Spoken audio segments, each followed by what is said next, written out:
What's up, everybody, and welcome back to Multiverse Monologues, the podcast show where we like to travel across some multiverses and fandoms that we love to talk about the movies and TV shows that accompany those universes. And today, we're traveling to a franchise for the first time on the podcast.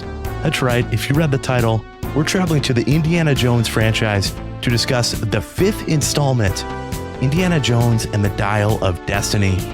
I'm Ethan Wensloff, your co-host for today's journey through the multiverse. And if you're a regular listener of this show, you will recognize the man who is joining me today. He's been on a couple Moon Knight podcasts from back in the day. He was on a Mandalorian podcast. He was on a Rings of Power podcast. That's right. If you know who it is, cheer with me. Parker Duncan. Parker, how are you doing? I'm doing great, Ethan. Yeah, I'm having fun on my week off. Yeah, so this is our week off, me and Parker's week off, where we brought a group of students up to Lake Ann Camp. It was our job to drive them up here. And right now we're chilling all week. We thought we'd have a week off, but Ben and Micah decided that they didn't want to record an episode this week. So we just saw Indiana Jones, and we really want to talk about this movie. There's a lot of interesting, that's the word I'll use, interesting things to discuss with this movie. But with that being said, please, we're at $3.99 currently on YouTube. So we'd really appreciate a subscription on YouTube, or if you listen on Apple Podcasts or Spotify, leave us a review. That would be great. It would help boost us in the ratings, and tell your friends about us. That's the best way that people learn about podcasts. But without further ado, let's grab our sling rings, hop in that TARDIS, and hit that hyperdrive, because we're going to the Indiana Jones franchise. I came here to save you. Oh, yeah? And who's gonna come to save you, Junior? I told you.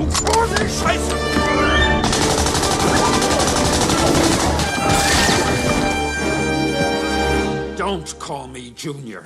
Yes, Indiana Jones and the Dial of Destiny. We're here to talk about it. But before we do that, I kind of want to just set the stage and establish how our fandom sits with the Indiana Jones franchise, because we talk about Marvel on here a lot. We talk about Star Wars a lot. We talk about DC, Lord of the Rings occasionally, but we have yet to talk about Indiana Jones. And I think it's so perfect that the guest I have today, Parker Duncan, is getting to talk about Indiana Jones with us, because Parker, I just want to ask you and tell me and all the listeners, what is your history with Indiana Jones? Why do you love this character? What is the significance of this franchise to you? When I was growing up, Lego Indiana Jones was my favorite video game. Great game. Yeah. I would say it trumps Lego Star Wars as the best Lego game. I know some people would disagree with me on that, but I think Indiana Jones is the best one. However, long after I played the Lego games was when I finally watched the movies, and I loved them so much, I decided to go to school to become an archaeologist. Ooh. However, those of you who know me know that I am not anymore going to school to be an archaeologist, because I found out that they have to write too many papers, and I hate writing papers. So just for context, you saw the Indiana Jones movies. You saw what Harrison Ford was doing as Indiana Jones. You said, I want to do that for a career. You went to pursue it, and you're like, wait a second. This is nothing. I'm not running from nothing like this Indiana is Jones. Nothing like Indiana Jones. Where's the booby traps? Where are the booby traps? Yeah, where are the Nazis? Yeah, where are the Nazis? I want to punch some Nazis. And I love that you bring up the Lego game, because I think for you and me and a lot of people from our generation, that was how we were introduced to Indiana Jones. I was too young to watch Indiana Jones when the Lego games came out, so that was my only Indiana Jones. Yeah, for a long while. The appeal for this franchise came through the games. So even to this day, when I'm watching those first 4 films, I can't help but see the Lego scenes that accompany those movies. And specifically in The Last Crusade, when Indiana Jones is picking the cup from the Last Supper, Jesus, the cup of Christ, when he's picking that, I'm always surprised in the movie how quickly he grabs a cup and drinks from it. Because if you played that Lego game, that level, it is a huge deal. It's so stressful. Like 50 cups or something. 50, yeah, so many cups you can grab. When I played it, I hadn't watched the movies. I didn't know what cup to pick. I No. just was picking random cups and trying them and failing. Yeah, I'm always surprised when, because we played the Lego games before, so that kind of wired how we watch the movies and kind of associating what happens on screen. But what is it about these movies for you, Parker, that really appeals to you, to the character? Anything specific? I really just love how, like, especially you see in like Raiders of the Lost Ark, where there's not a whole ton of effort put into the story. It's the fun action adventure, Nazi punching, artifact hunting. Like, it's just a fun adventure to watch. Yeah, you're not in it to critique it because, like, I don't even know if I can make like a plot diagram for you. Like, well, I think those first, you just go from action sequence to action sequence. very true, but I think there is like substance underneath those. Oh, And yeah, I think sure. Raiders, Temple of Doom, Last Crusade for sure has a lot of stuff. those are three fantastic films, if you ask me, all very good in different ways. But for me, what really is appealing about Indiana Jones is it's just this dude, and he has a whip, he has the hat, he's just punching cool, people. he's smug, he's just punching dudes. Like you said, he's running from giant boulders. He's just a man. And to me, what really elevates the early movies of this franchise are the practical effects. The practical, yeah. like, it is, we're so far removed from this, and we kind of get to grab this. And Indiana Jones is a perfect franchise to do this with, because you get to see the progression and the use of CGI later in the movies, and kind of how they go from just all practical to that one map painting of the warehouse at the end that they had to paint. But then as you get to Crystal Skull, and spoiler alert, yes, in Dial of Destiny, they use CGI. I'm very sorry to reveal that to people. But to me, that's the huge appeal of those first three. Just knowing that, no, it's not always Harrison Ford, but that's a guy doing those stunts. That there's that stunt in The Last Crusade when he jumps from the horse onto the tank.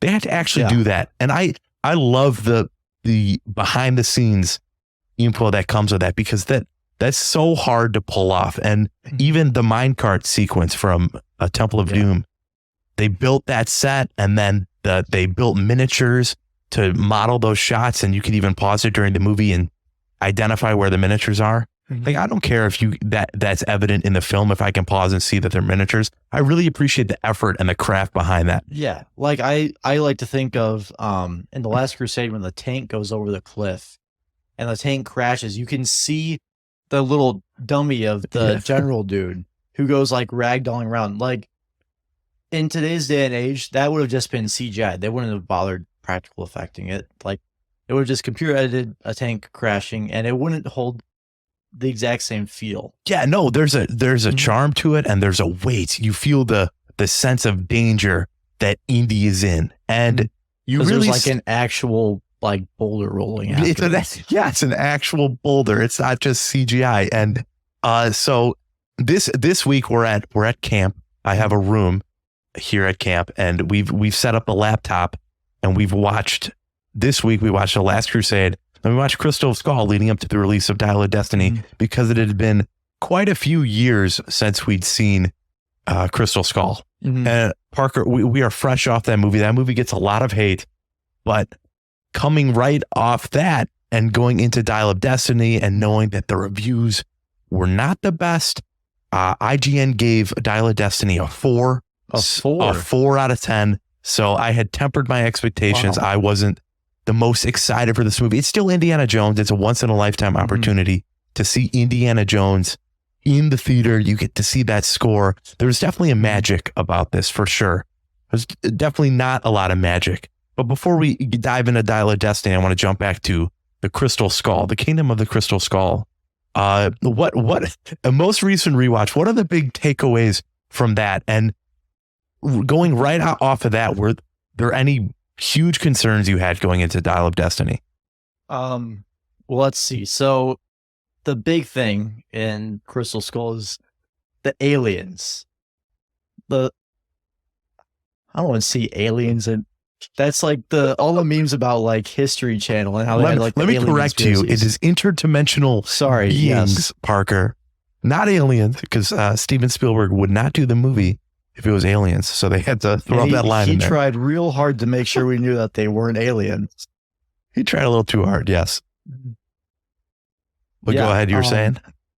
So I've always had a problem with Crystal Skull going after aliens because, like, it reminds me of like the conspiracy theorists, like, oh, the pyramids were built by the aliens. Like, in the first 3 Indiana Jones, we see more or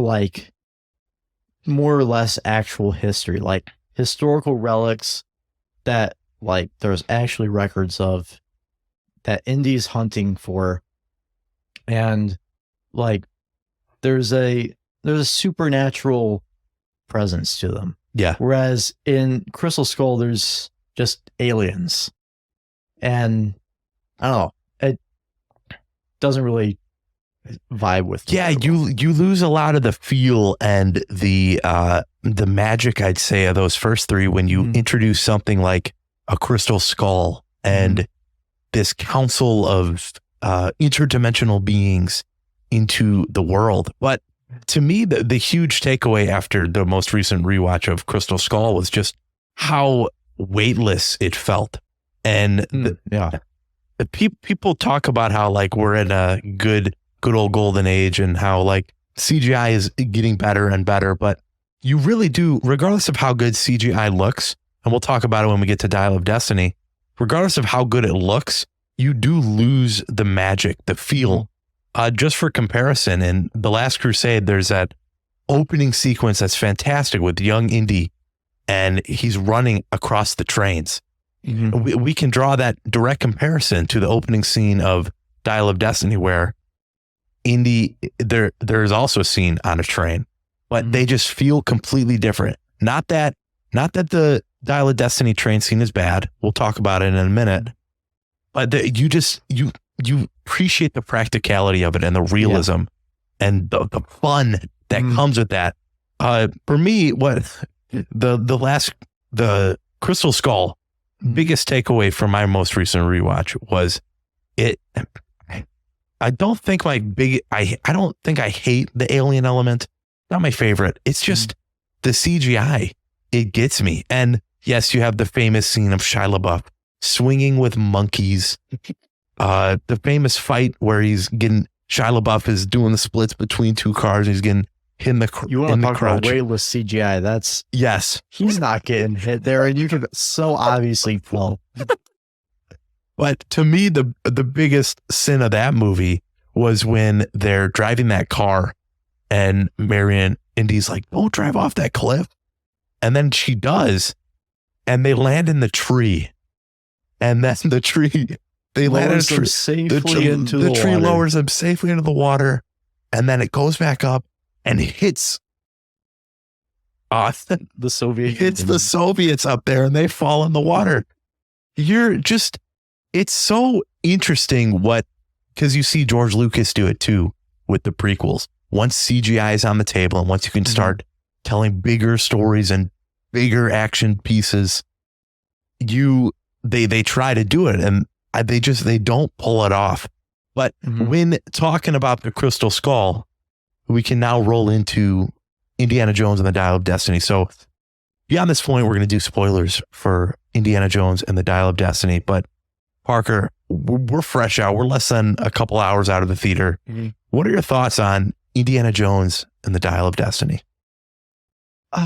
Well, that's a very good start.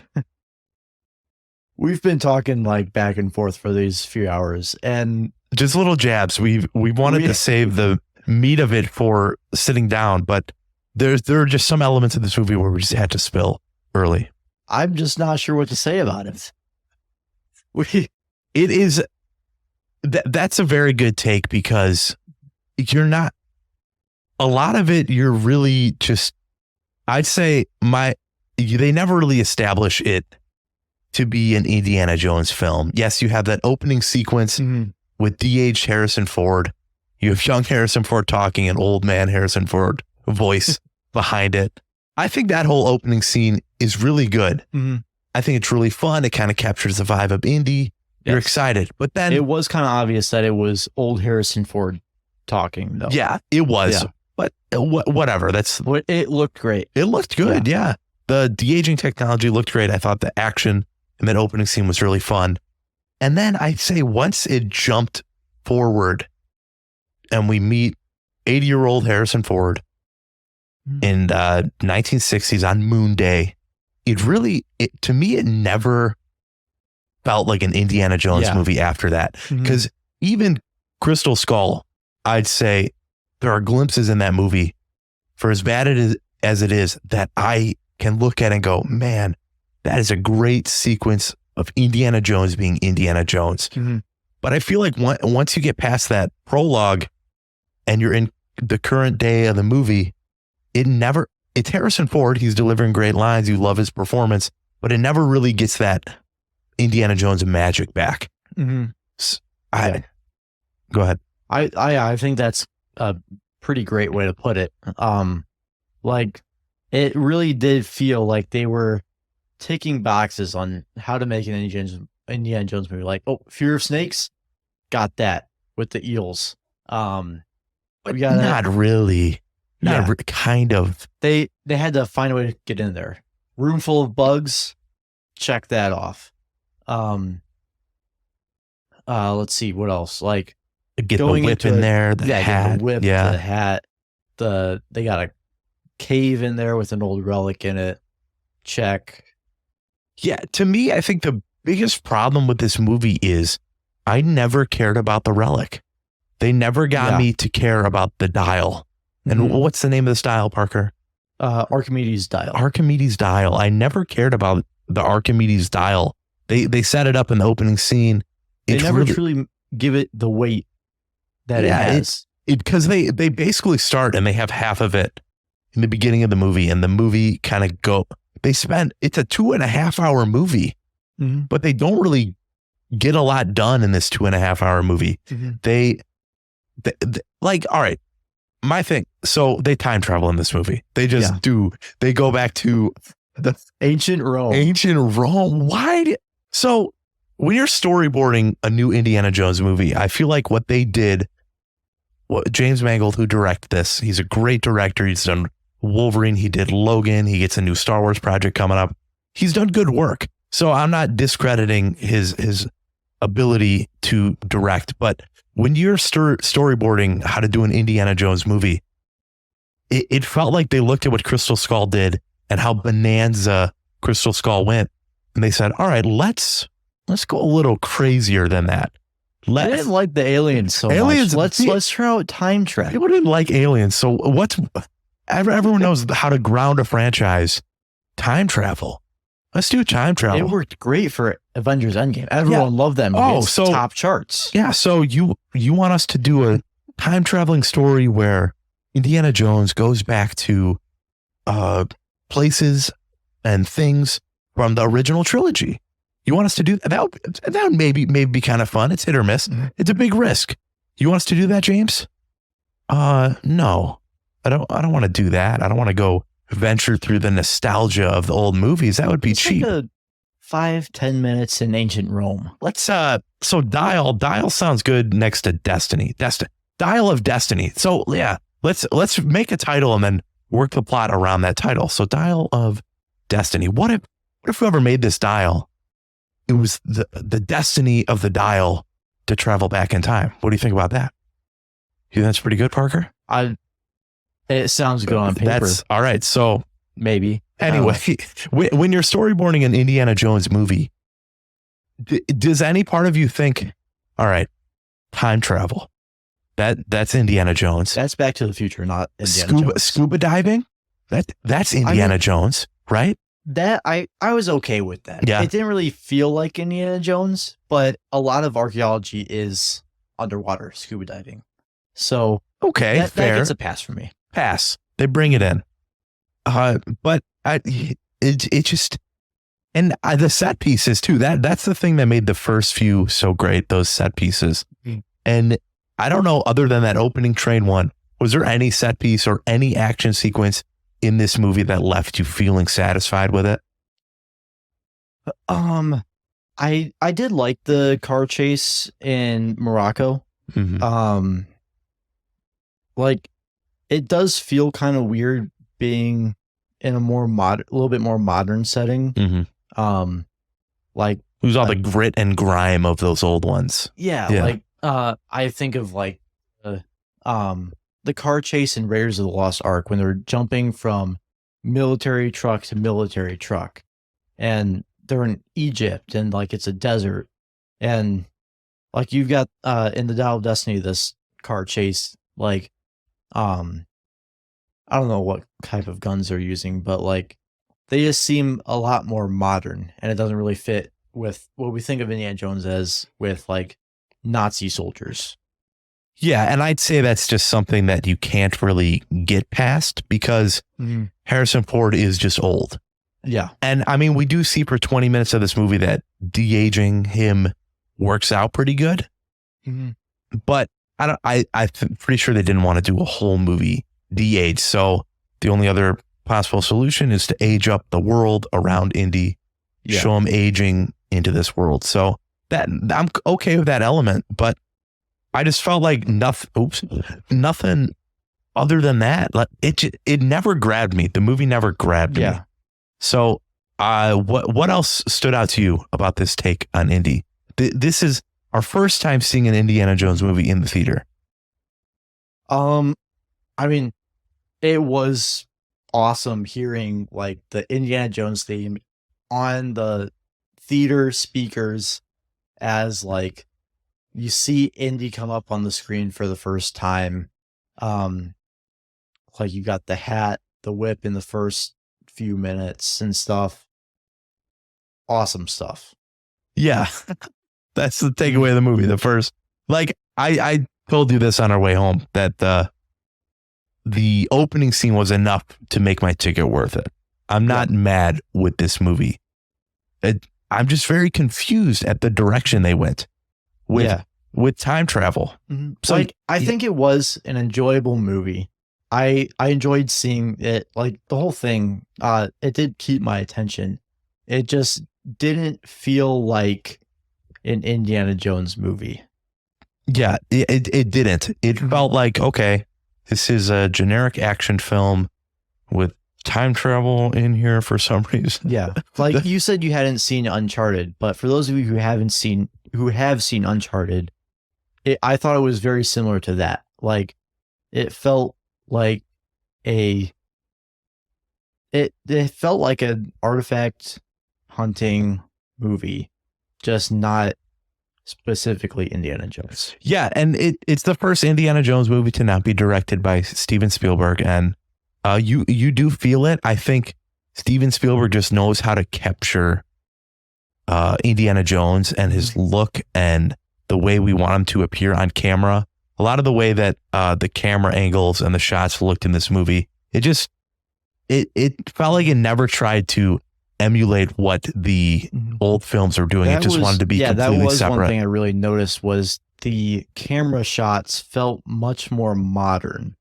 Like the older movies and even Crystal Skull, like didn't have like I don't really know the terminology for the different camera shots and stuff, but there was a lot more like zoomed out shots. Yeah. In the older wide shots. Yeah. Wide shots, yeah. No, and it that's just part of how filmmaking changes things and the evolution of how they know how to shoot things a lot better now. But yeah, it never regained that magic. And I know that we're beating a dead horse here because when they did Crystal Skull, they kind of ruined what was in many people's opinion, a perfect trilogy. So that's why when we're talking about this installment, we're not frustrated really. We're just kind of confused and uninterested. But something that was maybe interesting was Phoebe Waller-Bridge's character, Helena. What did you think of her contribution to this film? I wasn't really a big fan, to be honest. I think she might have just been the wrong actress for the part, maybe. Maybe it's just the character's writing that I didn't like. I'm not entirely sure. I don't know. I didn't feel like she complimented Indy well. Yeah, so she definitely isn't like your typical companion that you get from an Indiana Jones film. She's the goddaughter of Indiana Jones. It's much more like a duo movie than a Indy with a few side companions. Yeah, so something else that really stood out to me was the amount of scenes that Indiana Jones just wasn't in. There's a lot of this movie where Harrison Ford isn't the focal point. He isn't on screen. He doesn't. I'd love to see a comparison of the screen time of different characters on this movie, because I feel like comparing it to the first four, even we'll include Crystal Skull in this. Just Indiana Jones is huge in all those movies, regardless of how good you think the fourth one is. He's a really big character in there. He's main character. I know you have Mutt in there taking some of the screen time and some of the action. But I felt like Phoebe Waller-Bridge, Helena, she really like dominated a lot of the screen time here. And like you said earlier in the movie, she's written to be annoying. She's written for us not to like. She's kind of a quote unquote antagonistic force for Indy. So they're not meant to get along. But yeah, as the film goes along, we're kind of supposed to grow to be endeared to her. And by the end of the movie, I'm like I am with a lot of this. What are we supposed to feel by the end of this movie? So Marion comes back and they do the classic, where does it hurt? Where doesn't it hurt? You know, it doesn't hurt on my lips. Give me a little smooch. They do that classic thing, a good fun callback. But then it ends on the Phoebe Waller-Bridge takes a group of kids to go get ice cream with Sala. And then it ends on the close-up of the hat. It's like, okay, he's hung up the hat and then he grabs it. So is there more? That's what I don't know. Cause I'd say even with a lot of these other like reboot sequel movies, you feel the ending. You feel like, okay, I didn't like that per se, but you built to this ending, you built to something and that's the ending. That's definitive. But the door is wide open. No part of this ending. So there is that scene where they're back in time. They're talking to Archimedes. Is that his name? Yeah. Archimedes. And he's like, oh my goodness, Indy, stay with me. And Indy's like crying and he's saying, okay, I'm ready to die in the past. And then that's ripped out from us and he's just back in present day. Not that I didn't want Indy to die in the past, but that felt like that was going to be an ending at least. It felt like it was going to be a good ending. You felt like that? I was ready for that. You would have liked him to. So let's backtrack to Dial of Destiny. We figured. I asked you on the car ride to the theater, are they going to time travel? Is this a time travel movie? I said, nah, they're not actually going to do it. They're not. This is Indiana Jones. Let's have the villain activated and get zapped back in time, and who knows what happened to him. Yeah, just like the other movies. Yeah, the Ark of the Covenant will zap him. You know, Ark of the Covenant-esque. The dial will zap him somewhere and he'll die, he'll melt. No. When that portal opens up. I looked at you and you looked at me. They're flying through this portal to the past. Indy's like, you can't, you miscalculated the dial. You didn't account for the velocity or the continental drift. There you go. Parker's got the terms. The continental drift. You didn't account for it. They fly in there. I was like, no way. They actually did it. Because you're not even that surprised either, because it felt like it was building to that moment. But why? Why is that the choice?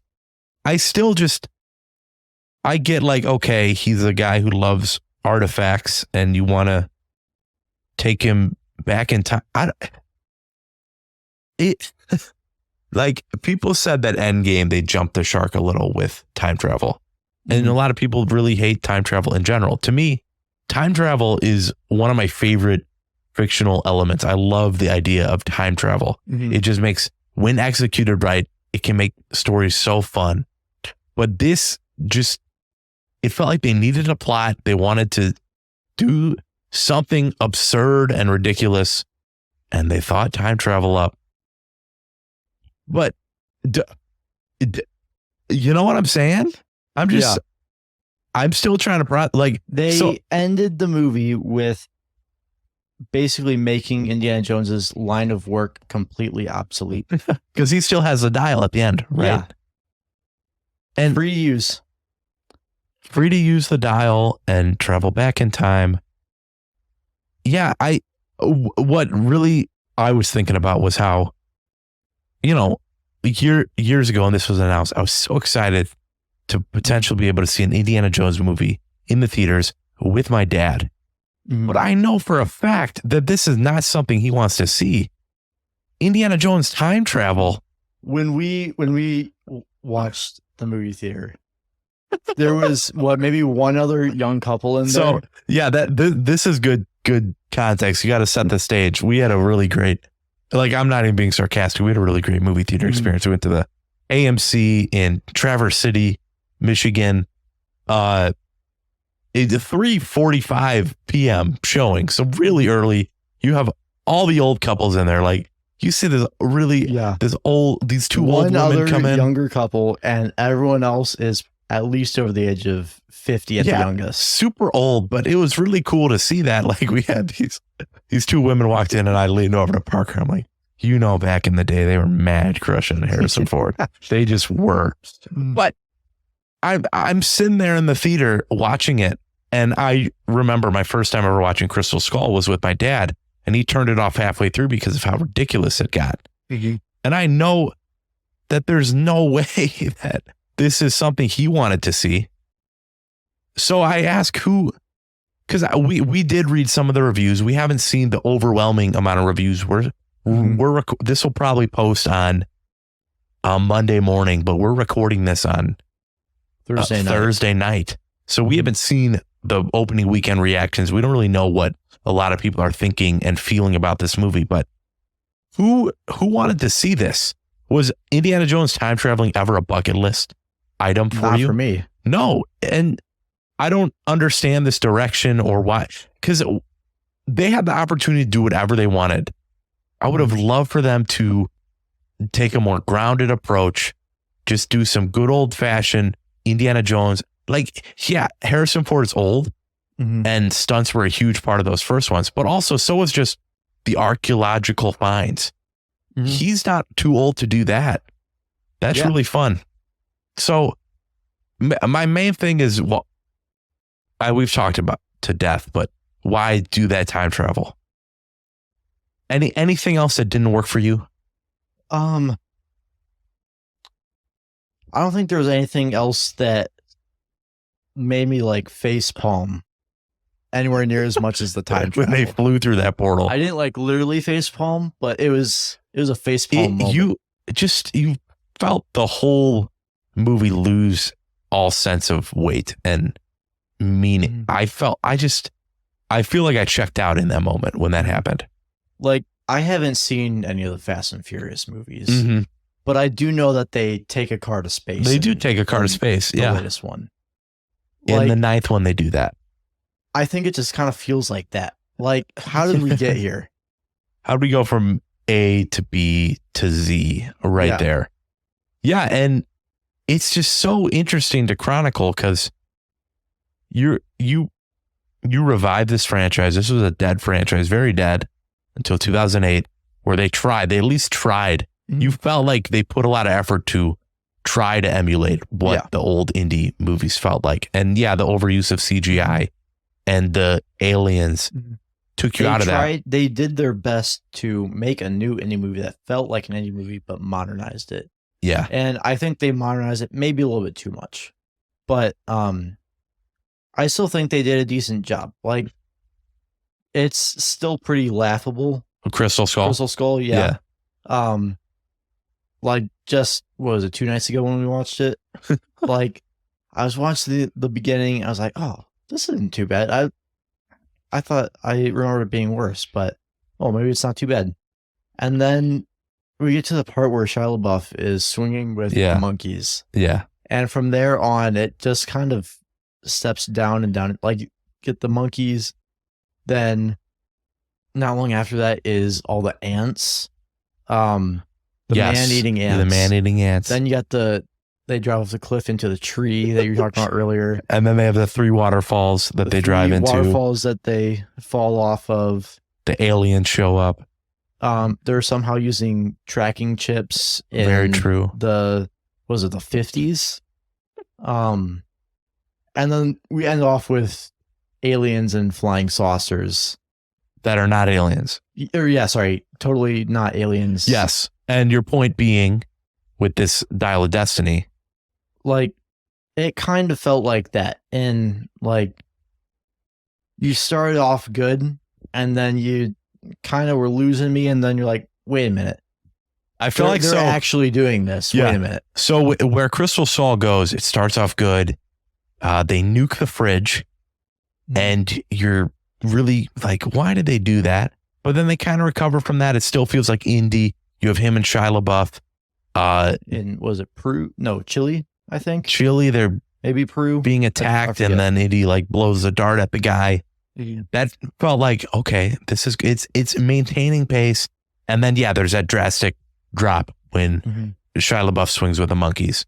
That's where the drop is. But this Dial of Destiny, I felt like it started off really strong.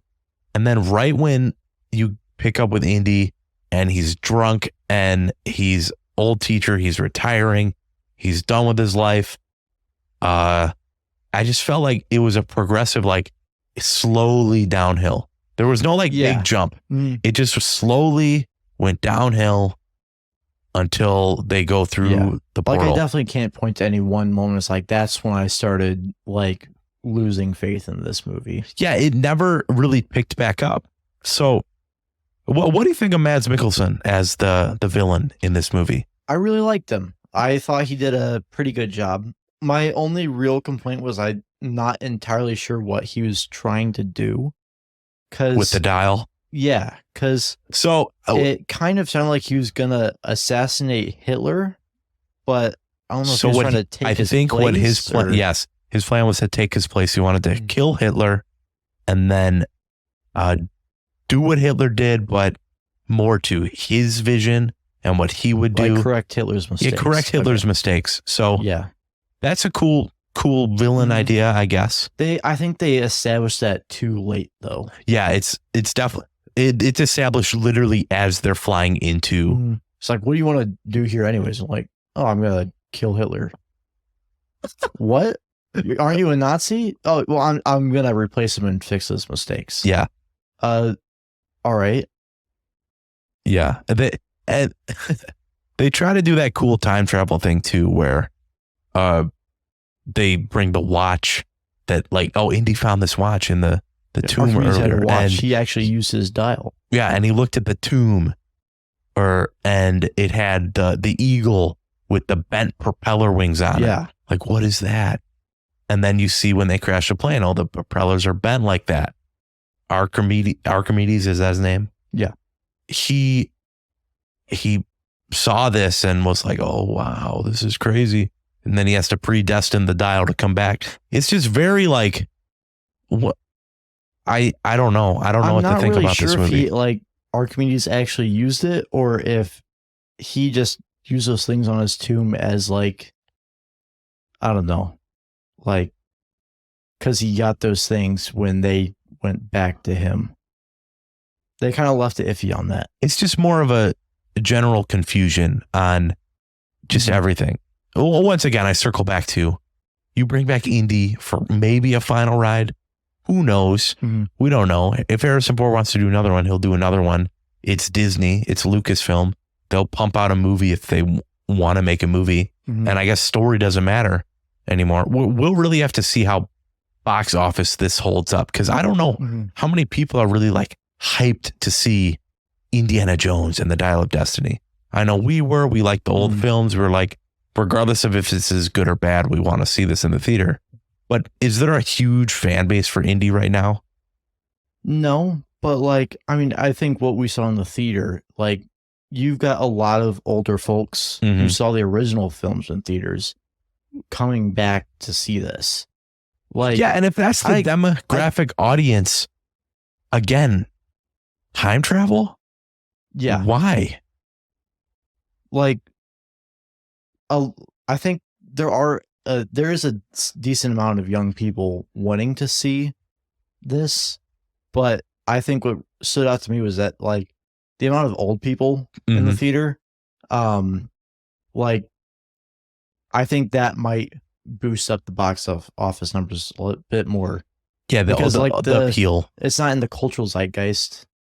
Indiana Jones isn't in there anymore, but you've got the older generation coming back into theaters who probably haven't seen many movies in the theaters for a while just to see this. It was so funny, but we were sitting in the movie theater and all these, like they played like 10 trailers before Indiana Jones went on. Each one, like the old ladies behind us, were like, oh, well, that's another movie I don't want to see. That looks horrible. Bad movie number 5. Yeah. The commentary was really great. It really got me ready for the movie. I was kind of hoping she'd keep that commentary going throughout the film. I would have loved to. I wish I had heard what her opinions after. Yeah, we should have brought the microphones and interviewed her. Because that right when they time travel, you're sitting in the theater just baffled. You're just so like, you know what I'm saying? Yeah. I never would.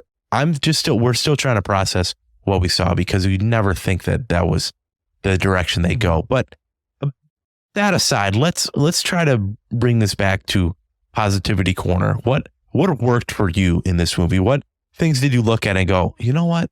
I really liked that. We did still get to see Indiana Jones being Indiana Jones. Like a lot of people were worried that Phoebe Waller-Bridge's character Helena was going to overshadow Indy and become like the new Indiana Jones. Indiana, yeah. But we still got to see Indy beating people up, even as old Indy. He was still like the one figuring out the puzzles and clues to get the dial. And like even like as they're riding the plane into the storm, Indy still calls out, "Oh, the continental drift. Archimedes didn't account for continental drift." Yeah, there are some very good Indyisms where he's doing his thing, he's solving puzzles, but I don't know if there's enough of that in this movie, right? And you have that really cool scene of him he breaks up the auction and he's there with his whip. He's like, "Get away from me!" And then everyone pulls out their guns. You know, real fun. Our theater got a laugh out of that moment because that's just Indy. He always gets himself in these over the top scenarios. And like, I think the whole opening sequence is really good. I love that. The score. This is supposedly John Williams' last score ever. Hasn't he said that like several movies already? This is his most recent saying of that. I think it's I'm legit. pretty sure though. like The Rise of Skywalker, he said that. And then this one, okay. It's been like what, 4 years since then? Until Indiana Jones 6 comes out, where they time travel and they grab the Infinity Stones and go fight Hitler himself with the gauntlet. Until that one comes out, this is the last one he's going to score. Okay. But now saying that's not even too absurd, is it? I could see a movie where they use the dial and they literally go fight it's all Hitler. owned by Disney. They go fight Hitler now. They could easily bring Indiana Jones into the MCU. That would be more interesting than a dial, wouldn't it? If Indiana Jones found a Infinity Stone. That'd be crazy and not Indiana Jones. What is the Dial of Destiny, Indiana Jones, in your humble opinion? Not really. Like, yes, Archimedes' dial is an actual historical thing, but like you're giving it supposed significance where there is none. Like the Ark of the Covenant, like whether you believe in the Bible or not, like there is still a supposed supernatural power to the Ark of the Covenant. And like even like the Holy Grail too. I can't really speak on the stones in the Temple of Doom. That's not what I know about. The Saqqara stones. Yeah. Yeah, I don't know anything about those, but Archimedes' dial was just a I think it's just a calculator, really.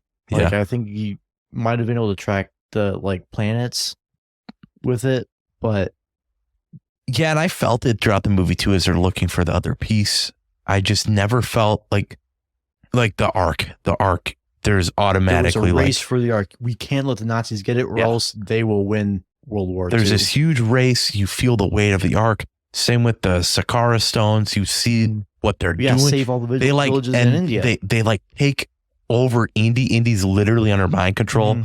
There's a weight there, and then the Grail. There's that race to the Grail. Grail he's got to help his dad. Yeah, he's got to help his dad. So you're invested in all these objects, and then Crystal Skull. They whiff find it it there before the Soviets get it, so they don't get psychic powers and take over everyone's minds or something. But even the dial, I never was like, yes, let's do this. This dial is fun. It never bought me into the dial. We got to get the dial before Mads Mikkelsen gets it, so he wins World War II as Hitler. That would have been cool if that was we got to get the movie. The dial so we can sell it and get a lot of money. Yeah. Because that was Helena, and she just spoke on that a lot. It was always, we can sell this for a lot of money. Yeah, so we got also in this movie, like you said, Helena and her little buddy Teddy. Yeah. Short round wannabe. Great value short round.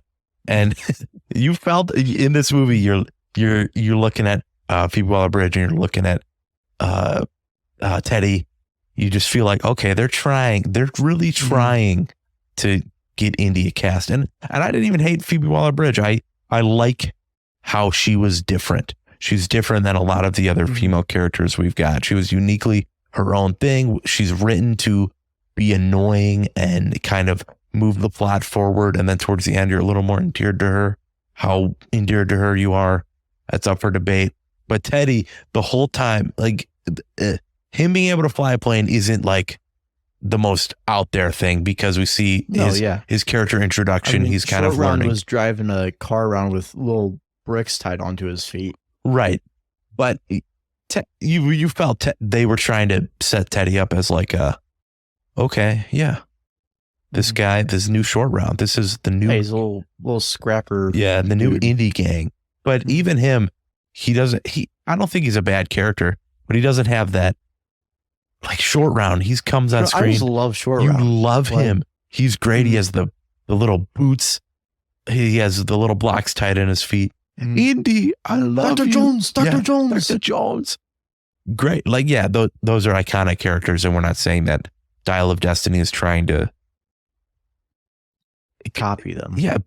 But you have elements like that to where they bring in a female companion, they bring in a young short round-esque character, but then they don't really do the Indianisms you'd wish that they would lean into. But any other elements from this movie that you want to talk about or that you enjoyed? I'd say, what do you enjoy? Did you like the horse sequence, or what? I mean, Mads Mikkelsen has a comedically large man working. It just huge. There's no way that guy's not CGI'd. Anytime he's in frame, he takes up the whole frame. He's a massive dude. Indy comes up to like, not even like his armpit. Like, his name's Oliver Richards. The actor or the character? It's like Hawk in the movie. But he is just, look at this. He's massive. He was comedically huge. But anything else? Any other notes from this movie? Just, is this a satisfying film? Are you happy? As an indie fan, no. as just a general moviegoer, yeah, I liked it. Yeah, as a movie, it was all right. But as a continuation to the Indiana Jones franchise, no, I think it whiffed. I think it failed in that department. It doesn't capture a lot of what you'd love Indy to have. And maybe you're limited because of Harrison Ford and his age, but you even see him, he gets some good action in in this movie and in Force Awakens. He's got he's got a little bit of action left in him. Mhm. But yeah, I'd say as far as like a return to form, because it felt like they went, Crystal Skull was crazy and out there. Let's take one more step up this flight of stairs, go a little more crazy. Let's do time travel. That it felt like instead of taking a step down like they should have, they wanted to take that step up. And I don't know why. I don't know why that is. Mhm. So out of 10, Parker, what would you, what number would you throw on this movie? Man. So, all right. I think this was a better movie than Crystal Skull, but it was less indie than Crystal Skull. That's exactly how I feel about it. Yeah. So, all right. So from 1 to 10, 5 being I was completely neutral, didn't like it, didn't not like it. I would say maybe a 6.5. 6.5 out of 10. Like I liked it, but the indie fan in me is like, come on. You could have done better. Yeah.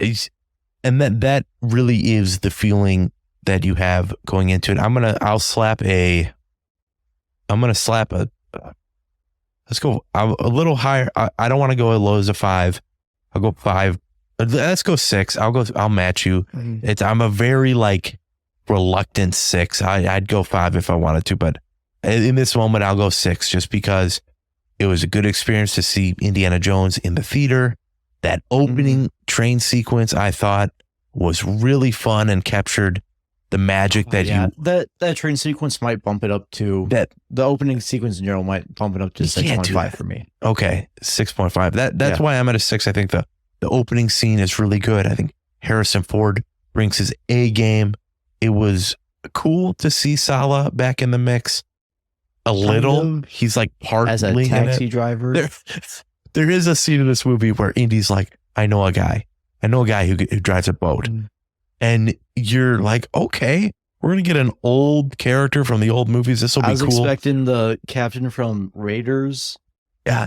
They pull up and it's just Antonio Banderas. So we've never seen in the franchise before.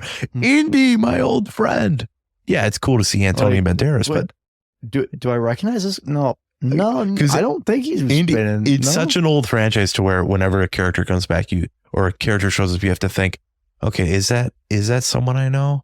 That's not someone I know. Especially when they bring back Sala, they bring back Marion.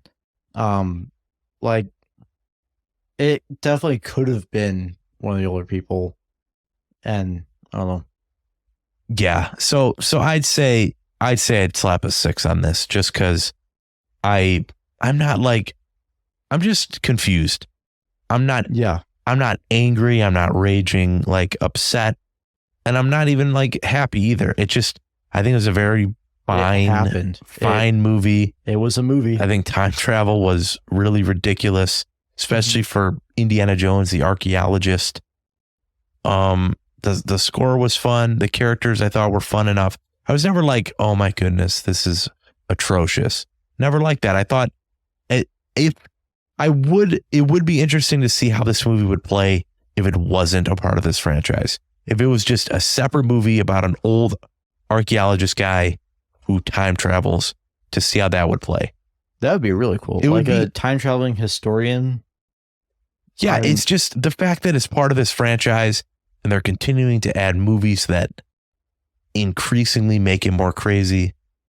It just, I don't know. I like those first 3 movies. I'd say like The Last Crusade is your all-time favorite movie. Yes. So those are really great films, and it just is so weird to see the franchise continue. And it's just because even when it will be cool to see what the fan base says about this, but when the sequel trilogy of Star Wars came out, everyone seemed to really love The Force Awakens. But then The Last Jedi came out, and then Rise of Skywalker came out, and those are just met with so much hate. I don't have that hate for this movie. Yeah. I just have just like a little bit disappointed. Yeah, just like like when you hear that your cousin or something was stupid, you're like, oh, I'm kind of upset at you. It doesn't shatter my world, but I'm a little upset. So with that being said, Parker, what is your ranking of every Indiana Jones film? And throw this one in there. So top of the list, Last Crusade. That's an easy pick for me. Next, I would go Raiders of the Lost Ark. Then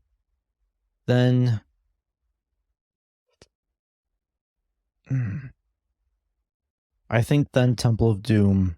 Were you debating Temple of Doom or Crystal Skull, or what are you debating here? I think I enjoyed Dial of Destiny more than Temple of Doom. More than Temple of Doom. Just as a more enjoyable movie. Really? But really, as ranking indie movies, there's not enough indie in Dial of Destiny. So crazy. Temple of Doom, then Crystal Skull, then Dial of Destiny. Okay. You know what? That's a no for no my ranking.